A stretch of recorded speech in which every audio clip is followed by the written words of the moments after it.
Hi friends, இன்றைக்கான வீடியோவில் the king of வாரோட சாப்டர் 10 to 30 தான் பார்க்க போகிறோம். அதுக்கு முன்னாடி சப்ஸ்கிரைப் பண்ணவங்க சப்ஸ்கிரைப் பண்ணிக்கோங்க, இந்த வீடியோக்கு லைக் பண்ணிக்கோங்க.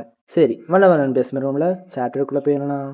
சாப்டரோட ஸ்டார்டிங்லேயே போன சாப்டரில் ஹீரோ ஃபைட் பண்ணுற மாதிரி காமிச்சிருப்பாங்க. அதுலேருந்து தான் ஸ்டார்ட் ஆகுது. ஹீரோ அவனை அடிக்க வந்த சோல்ஜர்ஸ் எல்லா பேர்த்தையும் அடித்து பறக்க விட்டுக்கிட்டு இருப்பான். அதுக்கு முன்னாடி இவங்க எதுக்காக ஃபைட் பண்ணுறீங்கன்னு இங்கே யோசிச்சுக்கிட்டே இருப்பீங்க. தாத்தாவோட ஒரு ரிவெஞ்சுக்காக தான்.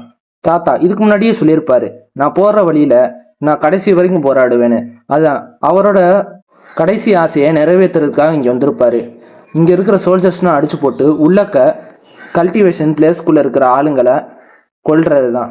ஹீரோவும் அதுக்காகத்தான் இவருக்கு ஹெல்ப் பண்ணுறதுக்காக வந்திருக்கான்.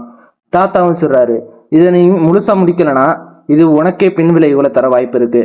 நீ இங்கேருந்து இப்போயே போகிறேன்னா போய்க்கோ, இல்லைனா என்னோட பிரச்சனைக்குள்ளே நீனும் வர ஆசை இருந்துச்சுன்னா வா. இங்கே வெளியில் இருக்கிற சோல்ஜர்ஸ் மட்டும் நீ பார்த்துக்கோ, உள்ளக்க இருக்கிற கல்டிவேஷன் பண்ணுறவங்கள நான் பார்த்துக்கிறேன். தாத்தாவும் அப்படி சொல்ல, ஹீரோவும் தாத்தாவும் அதுக்காகத்தான் இங்கே வந்திருப்பாங்க. அது மட்டும் இல்லாமல் ஹீரோ தாத்தாட்ட ரொம்ப நல்லா ட்ரைனிங் எடுத்து இப்போ இப்படி ஒரு லெவலை அடைஞ்சிருக்கான்.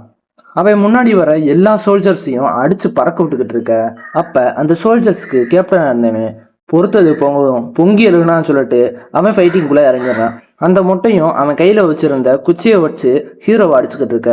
ஹீரோவும் அவனோட எலக்ட்ரிக் ஷாக்கை பயன்படுத்தி அந்த குச்சி மூலியமாக எலக்ட்ரிக் ஷாக்கை அவனுக்கு கொடுக்க அவன் கையை எடுத்துட்டு காலை வச்சு எத்த வருவான். ஆனால் ஹீரோ அதெல்லாம் பார்த்துட்டு காலையே பிச்சு விட்டுருவான். அந்த மொட்டையும் பயங்கரமான ஒரு வழியில் கத்திட்டு ஹீரோவை பார்ப்பான். ஹீரோவும் அவனை பார்த்து சிரிச்சுக்கிட்டு இருப்பான். அப்போ போல் தாத்தாவும் ஹீரோட்ட, நீ இந்த சின்ன பசங்கிட்ட போய் இவ்வளோ நேரம் எடுத்துக்கிட்ட, சரி வா உள்ளே இருக்கிற பெரிய ஆளுங்களை போயிட்டு பார்த்துட்டு வருவோம் அப்படி சொல்லிட்டு அந்த கல்டிவேஷன் பிளேஸ்க்குள்ளே போகிறாங்க. ஹீரோவும் தாத்தாவும் அந்த இடத்துக்குள்ளே போயிடுறாங்க.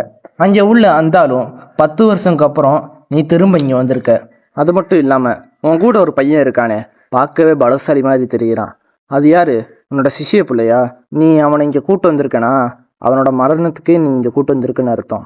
ஏன் உன் சிஷ்ய பிள்ளை உனக்கு உசுரோடு இருக்கணும்னு ஆசை இல்லையா? தாத்தாவும் அதை நான் கேட்டுட்டு, இந்த இடம் பயிற்சி எடுக்கிறதுக்கு ரொம்பவே நல்லா இருக்கும், அதனால தான் என்னோட சிஷ்ய பிள்ளைய நான் இங்கே கூட்டு வந்திருக்கேன். உங்களை என்னோட கையாலேயே போட்டு தள்ளிட்டு இவனை இந்த இடத்துக்கு நான் பயிற்சி எடுக்க அனுமதிக்க போகிறேன். அந்த எதிரில் இருக்கிற அந்தாலும் எப்படி இருந்தாலும் இவனை நாங்கள் போட்டு தள்ள தான் போகிறோம், இவன் எப்படி இங்கே ட்ரைனிங் எடுக்க முடியும்? தாத்தாவும் அதை நான் கேட்டுட்டு, இறக்க போகிறது இவனா? இங்கே இறக்க போகிறது நீங்கள் தாண்டான்னு சொல்லிட்டு ஃபைட்டிங்க்கு இறங்கிடுறாரு. தாத்தாவும் அவர் போட்டிருக்க சட்டையெல்லாம் கழட்டிட்டு சண்டைக்கு தயாராக இருக்க. ஹீரோவை பார்த்து, இதான் என்னோட கடைசி ஃபைட், இது நீ நல்லா கவனி. எதிரில் இருக்கிற அந்த கழுட்டு பையனும் அவனோட கையில் ஸ்வாடை எடுத்துகிட்டு அங்கெல்ல 3 பேரும் தாத்தாவை தாக்குறதுக்காக ஒரே டைமில் வருவாங்க. தாத்தாவும் அவரோட ஃபுல் எலக்ட்ரிக் பவரையும் பயன்படுத்தி 3 பேர்த்தையும் அடித்து பறக்க விட்டுருவார். தாத்தாவும் அந்த 3 பேர்த்த அடித்து பறக்க விட்டுட்டு, டேய் நீங்கள் வீணாக சாப விரும்பலைன்னா உங்கள் ஃபுல் பவரை பயன்படுத்தி என்கிட்ட ஃபைட் பண்ணுங்க. அப்போ போல தான் காட்டுறாங்க ஏன் தாத்தாவை எல்லா பேரும் ஈவில் ஸ்பிரிட்னு சொல்கிறாங்கன்னு. இவர் பயன்படுத்துகிற பவரை யார் மாஸ்டர் பண்ணுறாங்களோ அவங்களுக்கு எமோஷன் எல்லாமே போய் எந்த ஒரு நல்ல உணர்வும் இல்லாமல் ஆயிடுவாங்களாம். அதனால் இந்த மக்கள் எல்லா பேரும் இவங்களை ஈவில் ஸ்பிரிட்ஸ்னு வெளியில் பேசுவாங்களாம். இந்த ஒரு ஹெவன்லி ஆர்ட்டை மக்களை கொல்றதுக்காகத்தான் உருவாக்கியிருக்காங்க. இதை யார் பயன்படுத்துகிறாங்களோ அவங்க எல்லா பேர்த்தையும் போட்டு தெளியாகணும்னு தாத்தாவோட பழைய கதையை காட்டுறாங்க. ஒரு 10 வருஷத்துக்கு முன்னாடி தாத்தாவை கொல்றதுக்காக ஒரு 30 பேர்கிட்ட கோலத்தனமாக தாத்தாவை அடித்து ரத்த வெள்ளத்தில் ஆக்கிடுறாங்க. தாத்தாவை இந்த சைடு 30 பேரை விட்டு அடிக்கும் போது அவரோட வீட்டில் உள்ள அவரோட ஒய்ஃபை இவங்க போட்டு தள்ளிடுறாங்க. இதை இங்கே நடக்கும்போது அப்படியே அவங்களோட பொண்ணும் அவங்களோட பாட்டியும் அந்த இடத்த விட்டு தொலைஞ்சு போயிடுறாங்க.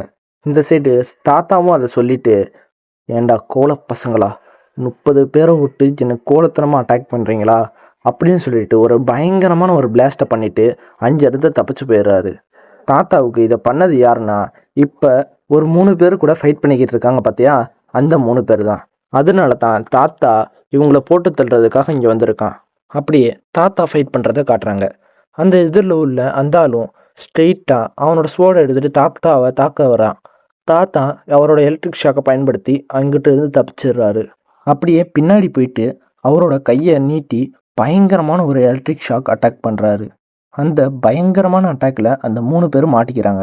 அப்போ போல் தாத்தாவும் அவரோட ஃபுல் பவரை பயன்படுத்தி அவரோட கடைசி அட்டாக்கை பண்ண போகிறாரு. இந்த அட்டாக்கை அந்த 3 பேர் பார்த்தோன்னே பயங்கர ஆச்சரியத்தோட அவங்கள ப்ரொடெக்ட் பண்ணிக்க தாத்தாவும் அவரோட அட்டாக்கை லான்ச் பண்ண அந்த அட்டாக்கில் சுற்றி உள்ள இடம் ஃபுல்லாக சுக்கு சுக்காக நொறுங்கிருது. தாத்தாவும் அப்போ நினச்சி பார்க்குறாரு அவரோட குழந்தைய. அவருக்கு இருக்கிறது ஒரே பெண் குழந்தை மட்டும்தான். ஆனால் அந்த பெண் குழந்தை இப்போ தொலைஞ்சு போச்சு. அது இப்போ இருந்தால் ஹீரோவோட வயசு இருக்கும். சரி, என்னோட குழந்தை எங்கே இருந்தாலும் நல்லா இருக்கணும்னு சொல்லிட்டு அங்கே அட்டாக் பண்ணிவிட்டு அப்படியே அந்த 3 பேர்த்தையும் போட்டு தள்ளிடுறாரு. போட்டு தள்ளிட்டு இவரும் படுத்துற அவர் இருக்கிற கடைசி தருணத்தில் ஹீரோட்ட என்னோட பொண்ணை நீ பார்த்தேனா, அவரை நீ பத்திரமா பார்த்துக்கோ. ஹீரோவும் ஆமான்னு சொல்ல தாத்தாவும் ஹீரோவோட ஃபேஸை பார்த்துட்டு உன்கிட்ட தான் நான் எப்பயும் சொல்லுவேனே, உன்னோட சிரிப்பை மட்டும் நீ விட்றாத. ஏன் இப்போ நீ உம்முன்னு இருக்க? நீ நான் சொல்லி கொடுத்த எல்லா டெக்னிக்கும் ஃபுல்லாக நீ மாஸ்டர் பண்ணிட்ட. ஆனால் நீ இன்னும் சக்திசாலி ஆகு. உன்னை யாராலையும் தடுக்க முடியாது. இனிமேல் இது உனக்கான நேரம் அப்படின்னு சொல்லிட்டு தாத்தாவும் இறந்து போயிடுற. ஹீரோ அழுதுகிட்டு இருப்பான். இதோட சாப்டர் முடியுது. நெக்ஸ்ட் சாப்டரை நெக்ஸ்ட் வீடியோவில் பார்த்துக்கலாம். அதுக்கு முன்னாடி சப்ஸ்கிரைப் பண்ணாதவங்க சப்ஸ்கிரைப் பண்ணிக்கோங்க. இந்த வீடியோவுக்கு லைக் பண்ணிக்கோங்க. அது மட்டும் இல்லாமல் இந்த மாங்கா எனக்கு ரொம்பவே பிடிச்சிருந்துச்சி. அதனால் நான் 13 சாப்டர் இப்போதைக்கு போட்டிருக்கேன். இனிமேல் வர சாப்டர்னா ஹீரோ எப்படி ரிவெஞ்ச் எடுக்க போகிறான்னு தான். அது இன்னமும் சூப்பராக இருக்கும். அது மட்டும் இல்லாமல் நான் எப்படி எக்ஸ்பிளைன் பண்ணேன்னு மறக்காமல் கமெண்ட் பண்ணிடுங்க. சரி, இந்த வீடியோவை முடிச்சுக்கன்னா பாய்.